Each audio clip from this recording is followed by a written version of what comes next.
We trade calves all over Ireland, north and south of the border. All the calves we purchase is all on farm. We trade it within Europe, in the community.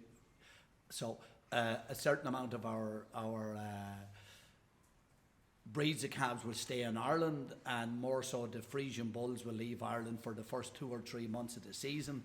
And when the Frisians stop, then we start then to other countries then with Angus and Hereford and different breeds.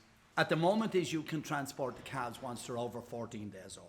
In the European Union, recommendations was put in to put the calves up to 28 days to see could we get a sort of a middle of the line consensus, I suppose, with people that we can find a way that we can satisfy everyone and work, but it was rejected, right?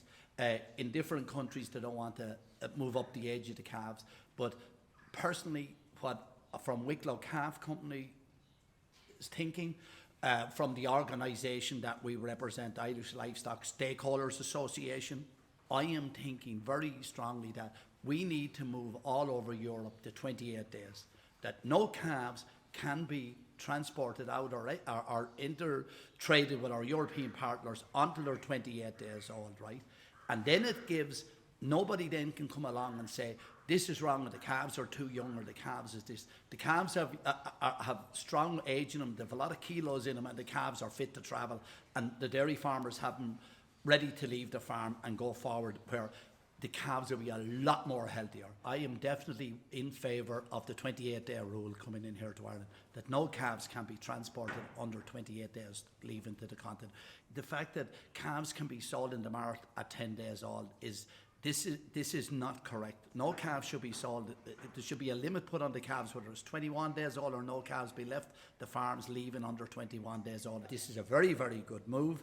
It also keeps us that the people that want to totally close the business down, that at least we're moving to middle ground, that we can say that Ireland is willing to move to this part of the age limit. My proposals that I have put to the Irish government is, right, that in the ports of, whether it's Dublin or in Rosslare, right, but Rosslare for me, right, has the capacity to handle the calves, and we're in rural Ireland, that beside the port of Rosslare we need a facility that the calves travelling from south, north, east or west of Ireland come in, and the calves come back to this facility. When their paperwork is done, they're arrested for a period of time, that they're fed slow releasing milk powder which will last in their system for 16 hours, that the calves are going on the ferry then is 18, they're rested in Rosslare for a number of hours, whether it's 6 or 8 or 10 hours, they're loaded on the lorries fresh the minute the boat is ready to go, and that we're inside the travelling time that has been there since 205, the rule 205 in the year 205, that we can travel for 19 hours, right? If the lairage doesn't come in Rosslare, right, down the line, we're going to have a serious problem. And the problem is, right, that in all the European countries, right, okay, if you look at a lot of the countries, they have they have their resting places beside the ports for the cattle that's coming and travelling from one country to another, that they're able to do it, or the ships that's leaving the ports to rest the cattle in the lairages. And that is a must for Ireland. We haven't got it here, right? And we have to wake up and get it. In another 2 years' time, anyway, or less, it won't make any difference about the calves going to Holland, because they're not going to take them in Holland, because they're putting the IBR programme into effect to start doing an IBR programme there.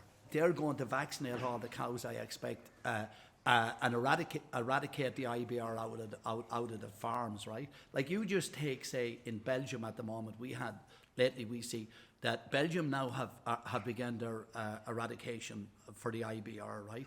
So if you're leaving Ireland now, you can't go to Belgium with your cattle, you can't, right? Because Ireland has IBR and it's a serious problem in Ireland, right? Okay, so, but the Belgium now, you can't, the Belgium department or the Belgian government now won't accept Irish cattle in, right? So this is going to have a major problem, because it's one country that's going to be IBR free, then the rest of the country is going, and we're being left behind, because people of this country is worrying, and this is my opinion, worrying about giving subsidies on small amount to rear 20 calves and give you £20. I think we're missing the whole reality here.